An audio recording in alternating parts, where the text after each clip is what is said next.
আজি 15 জুন শ্বহীদ কুশল কোঁৱৰৰ মৃত্যুবাৰ্ষিকী আৰু সৰ্বভাৰতীয় ছাত্ৰ সংগঠন AIDSৰ উদ্যোগত তেজপুৰত দেখা পোৱা গৈছে।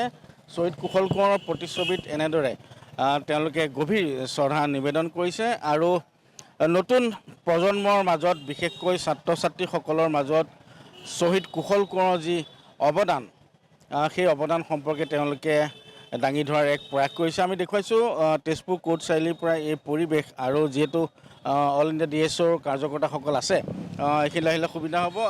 তোমালোকে প্ৰতি বছৰে দেখিছোঁ শ্বহীদ কুশল কোঁৱৰক এনেভাৱে স্মৰণ কৰি আহিছে। হয় হয়, আচলতে আমি শ্বহীদ কুশল কোঁৱৰ বুলি নহয়, অসমৰ যিসকল স্বাধীনতা সংগ্ৰামী নৱজাগৰণৰ মহান মনীষী তেওঁলোকৰ জীৱন দৰ্শন আমি খুব অতি গভীৰত গৈ চৰ্চা কৰোঁ। কাৰণ প্ৰথম বিষয়টো হৈছে আজি অসমৰ সমাজ জীৱনৰ ক্ষেত্ৰত যি মৌলিক সমস্যাবিলাক সৃষ্টি হৈ আছে, এই সমস্যাবিলাক যদি সমাধান কৰিব লাগে আমি ভাবোঁ আমাৰ দেশৰ লগতে আমাৰ ৰাজ্যৰ যিসকল পথিকৃত এওঁলোকৰ পৰাই আজিৰ দিনত আমি শিক্ষা গ্ৰহণ কৰিব লাগিব। সেই উদ্দেশ্যে আজি ভাৰতবৰ্ষৰ স্বাধীনতা আন্দোলনৰ 42ৰ মহান শ্বহীদ কুশল কোঁৱৰৰ শ্বহীদ দিৱস আমি পালন কৰিছোঁ।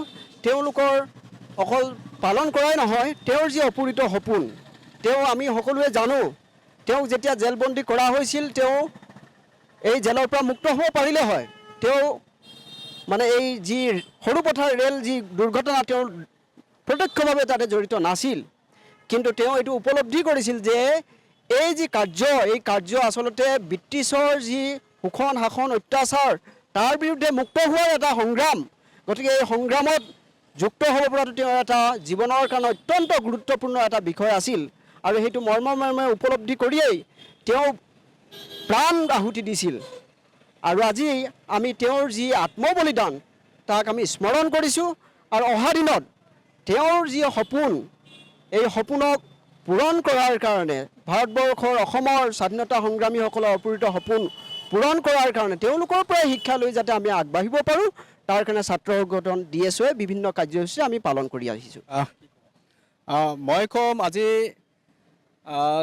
বৰ্তমান সময়ত যি এটা নীতি নৈতিকৰ মূল্যবোধৰ যি অভাৱ ছাত্ৰ যুৱকসকলৰ মাজত, এনে এটা সময়ত মই ভাবোঁ ছাত্ৰ যুৱকসকলৰ মাজত আমাৰ দেশৰ যিসকল নৱজাগৰণৰ প্ৰাণপুৰুষ আৰু তাৰ লগতে আমাৰ অসমৰ যিসকল থলুৱাত তেওঁলোকৰ জীৱন চৰ্চা কৰা খুবেই আজি প্ৰয়োজন বৰ্তমান সময়ত। সেইফালৰ পৰা আমি ভাবোঁ আজি যিটো দেখি আছোঁ চৰকাৰে গুৰুত্ব সহকাৰে তেওঁলোকৰ জীৱন সংগ্ৰামবোৰ ছাত্ৰসকলৰ মাজত লৈ যোৱাৰ যি ভূমিকা আজি পালন কৰিব লাগিছিল সেইটো আমাৰ একেবাৰে চকুত পৰা নাই।